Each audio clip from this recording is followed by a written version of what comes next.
सब गोटे के नमस्कार करै छी। 12हम दिन का कथा कह देलहुँ। आइ 13हम दिन का लास्ट कथा अछि। तो एहि बेर तो 13 दिन लगभग पूरा मिले अछि अजुका। ओना 15 दिन का भऽ जाइए जे बेर कोनो साल। तो 12हम दिन में जे 2 दिन अहाँ कह सकै छी। तो 13हम दिन का कथा अछि अहाँके राजा श्रीकर कथा। श्रीकर नामक एकटा राजा रहथिन। हुनका एकटा सुंदर बेटी भेलनि। जखन हुनकर टिप्पण देखाओल गेलनि तऽ ज्योतिषी कहलनि जे हिनकर टिप्पण बड़ अधलाह योग छनि। छाती लात झोटा हाथ और सौतनी के पोखरि में 2.5 झाँक माटि उगती, यह हिनकर टिप्पण में छनि। राजा के ई सुनि बड़ दुखी भेला। अपन साधन किछु नहि छनि, ओ एहि में की कऽ सकै छथि। बेटी जखन विवाह योग भेलखिन तऽ राजा मरि गेला। श्रीकर राजा के बेटाक नाम चंद्रकर रहनि। पिताक मृत्युक बाद चंद्रकर राजा भेला। माय सतत चंद्रकर के बहिनक विवाह लेल तंग करथिन, मुदा चंद्रकर के टिप्पण बात मोन पड़लनि। ओ अपन माय सँ कहलनि, हम बहिनक विवाह नहि कऽ सकै छी। हम हुनकर अपमान नहीं सहि सकैत छी। छाती लात झोटा हाथ और सौतनीक पोखरि सँ 2.5 झाँक माटि उघब देखि हमरा बर्दाश्त नहीं होयत। एकर निराकरण सोचि रहल छी जे कियो हुनका देखतनि नहि, आ ने ककरो सँ विवाह हेतनि, ने कियो छाती में लात मारतनि, ने कियो झोटा में हाथ लगौतनि, ने सौतनीक पोखरि में 2.5 झाँक माटि उगती। राजा चंद्रकर एक निर्जन वन में एक माटि में एक बड़ पैघ सोनि खुनाओल। ओहि में रहबाक योग एक घर और इनार सेहो बनाओल। एक चेरियाक संग बहिन के ओहि सोनि में बास दऽ देल। ऊपर सँ सोनिक मुँह बंद कऽ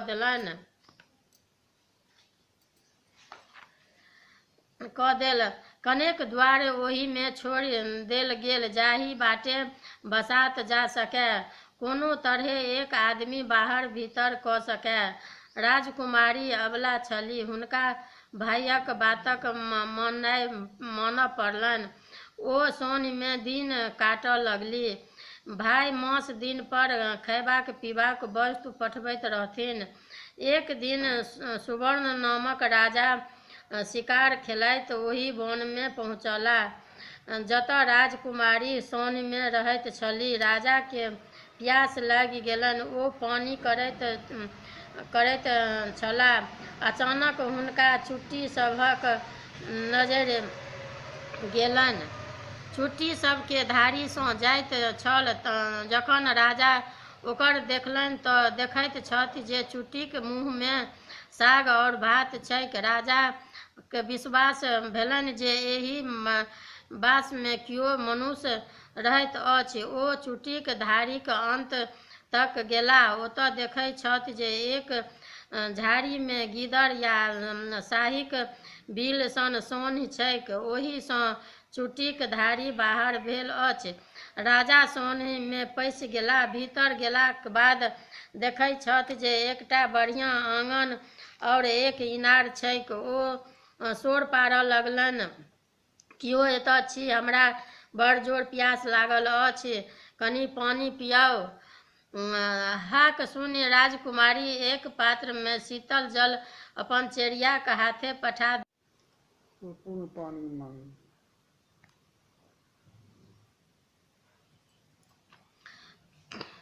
ओ पूर्ण पानी मांगि पीलनि।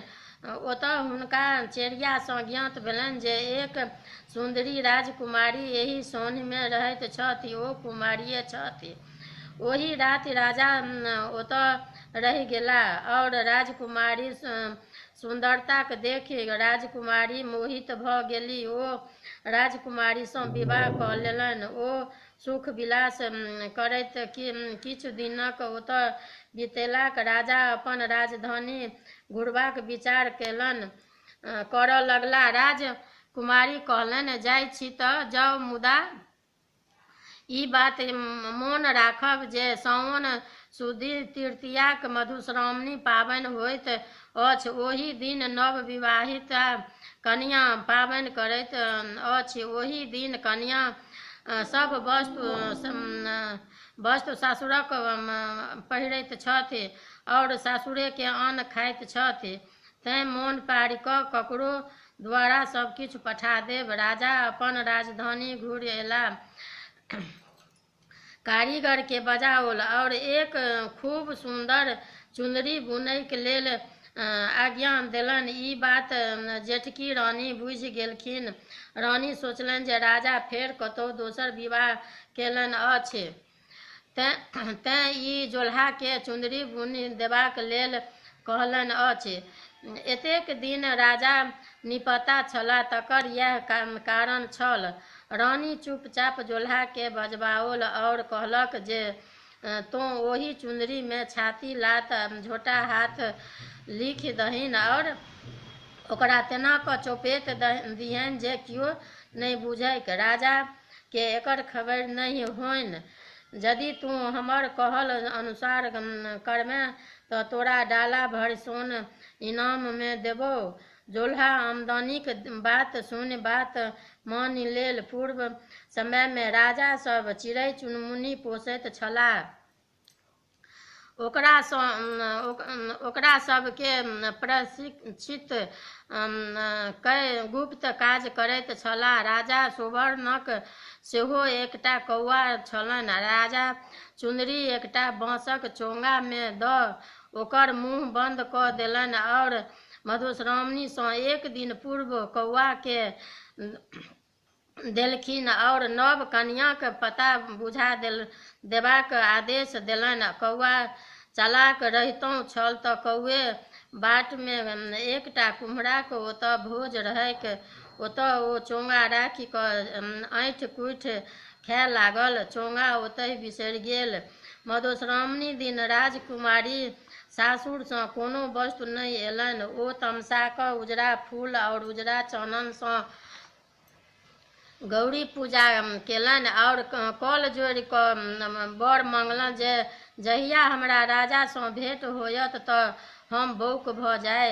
राजकुमारी भाइ चंद्रके जखन पता लगलनि जे हुनकर बहिन विवाह कऽ लेलखिन तऽ ओ तमसा कऽ खर्चा पठेनाइ बंद कऽ देलनि। खर्चा बंद भेलासँ राजकुमारीके साँझक साँझ उपास पड़ऽ लगलनि। चेरियाके राजकुमारी कष्ट नहि देखल जानि लग पासमे एकटा पोखरि खुनाइत छल। ओहिमे माटि उघब काज करऽ लगली। साँझमे बोनि आनि दुनू गोटे उपास तोड़लनि। ई काज चेरिया नित दिन करऽ लगली। ओहि बोनिसँ दुनू गोटेक गुजर नहि होनि। राजकुमारी सेहो फाटल पुरान पहिर चेरियाक संग बोनि करऽ लेल गेली। ओतऽ हुनका पता लागि गेलनि जे ई पोखरि हुनकर सौतीन खुना रहल छनि। ई बुझैत हुनका टिपन बात मोन पड़लनि। ओ सोचलनि, लिखल के किओ नहि मेटि सकैत अछि। जखन ओ पथियामे माटि उठेलनि और भारी लगलनि तऽ कहि उठली, सिरकर सिर चढ़ाओल चंद्रकर देल बनवास, राजा स्वर्ण बनहि बियाहलन, लिखल नहीं प्रकार। सब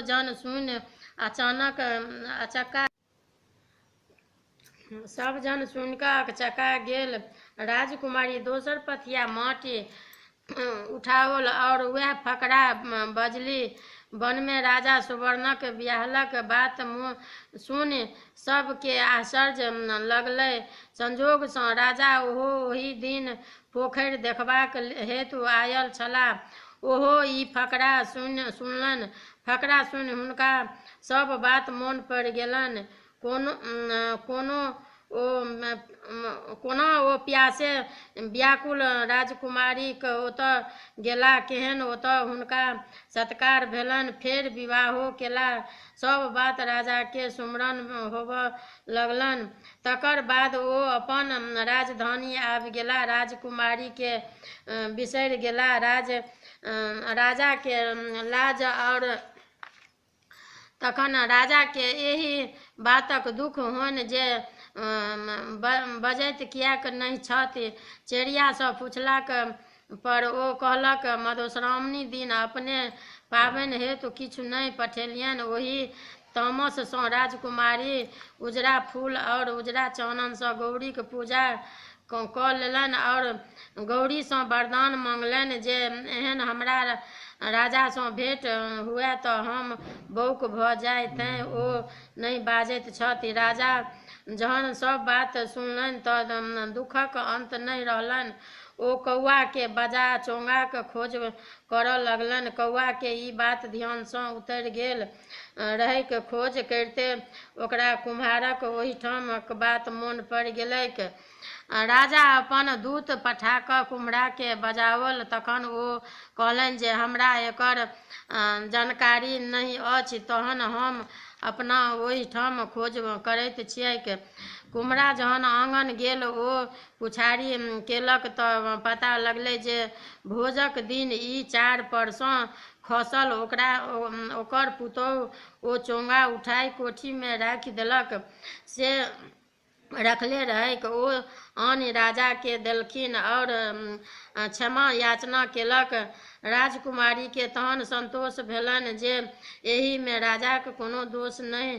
कौआक चंचलता सँ ई सब फसाद भेल। चोंगा आनि जखन राजा देखलनि तहन सब वस्तु ओहिना सलामत छल। चोंगा सँ पटोर निकाललनि तहन देखै छथि जे ओहि में लिखल अछि, छाती लात और झोटा हाथ। राजा के ई देखैत देह में जेना आगि लागि गेल। ओ जोल्हा बजाओल। पुछलनि जे ई कोना लिखल गेल। जोल्हा सब बात कहि देलक। राजा रानी के बजाओल। दू खंड कऽ काटि गड़बाक लेल राजकुमारी के आब बुझा गेलनि जे एहि में राजाक कोनो दोष नहि छनि। कौआक गलती सँ एतेक फसाद भेल। राजकुमारी अगिला साल मधुश्रावणी दिन ललका फूल और लाल चानन सँ गौरी पूजा केलनि और बोल फुटबाक वरदान मांगलनि। रानीक बोल फुटलनि और राजाक संग रानी बनि सुख जीवन बिताबऽ लगली। आब श्री गणेश जी के सोहाग मथब और बाँटब छनि। मधुश्रावणी दिन गणेश जी गौरी सँ कहलखिन, माय आइ हम मधुश्रावणी अछि, हम सोहाग मथब और माथब आ जे मांगत तकरा सबके देब। गौरी कहलनि, अवश्य मथू और जाहि वस्तुक प्रयोजन होयत से कहू, हम ओरियान कऽ देब। गणेश जी कहलनि, हमरा धान धौनी काठक तामा, नीम या आमक काठी चाही। गौरी गणेश जी के सब वस्तु ओरियान कऽ देलनि। गणेश जी सोहाग माथऽ लगलनि और बाँटऽ लगला। प्रथम एक धोबिन आयल और सोहाग मांगलक। गणेश जी ओकरा सोहाग देलखिन और कहलखिन, अहाँक धोबी नुआ वस्त्र धोता, भट्ठी लगौता, भरि दिन परिश्रम करता और साँझ कऽ घर औता, ताहि सँ अहाँक सोहाग बढ़त। तकरा बाद एक कैथिन सोहाग मांगऽ अयली। गणेश जी हुनको सोहाग देलनि और कहलनि, अहाँक देवान जी भरि दिन लिखा पढ़ी करता और साँझ कऽ घर औता और अपने सिक्की मौनी चिरब बुनब और खोपाक विन्यास करब, ताहि सँ अहाँक सोहाग बढ़त। तकरा बाद एक मालिन आयल। गणेश जी ओकरो सोहाग देलखिन और कहलखिन, अहाँक मलाह माछ मारता, बेचता, जाल बुनता और टापी बनौता, अहाँक देह मछैन महकत, ताहि सँ अहाँक सोहाग बढ़त। तखन एक मालिन अयली। गणेश जी ओकरो सोहाग देलनि और कहलनि, अहाँक माली भरि दिन फूल तोड़ता और साँझ खन माला गाँथी अपन ग्राहक घर ताहि सँ अहाँक सोहाग बढ़त। तकर बाद एक गुआरनी आयल। गणेश जी ओकरो सोहाग देलखिन आ कहलनि, अहाँक गुआर भरि दिन गाय महीष चरौता, साँझ भोर दूध दुहता, अहाँ दही पौरब, घी माथब, दूध दही बेचब, अहाँक देह फोकरनि महकत, ताहिसँ अहाँक सोहाग बढ़त। तखन बनियानि सेहो सोहाग माँगऽ एली। गणेश जी ओकरो सोहाग देलखिन, कहलनि अहाँक बनिया तराजू बटखारा धोता, भरि दिन सौदा बेचता, अहाँ हुनका मदति करबनि, अन्न सबके फटक झाड़ि कऽ, ताहिसँ अहाँक सोहाग बढ़त। सबसँ पाछू ब्राह्मणी एलखिन, ओहो गणेश जीसँ सोहाग मङ्गलनि। गणेश जी हुनको सोहाग देलखिन आओर कहलनि अहाँक ब्राह्मण पूजा पाठ करता, वेद पुराण अपनो पढ़ता और विद्यार्थियों सबके पढ़ौता, अहाँ जनेऊ काटब, घर आँगन पवित्रसँ राखब और पवित्रसँ भानस भात करब, ताहिसँ अहाँक सोहाग बढ़त। एही प्रकारे सब एली। गणेश जी सबके सोहाग बँटलनि और सबके अपन अपन जातिक उपदेश देलनि। सब किओ प्रसन्न भऽ अपन अपन घर गेली। समाप्त भऽ गेल। 13 दिनका कथा भऽ गेल। आब लास्ट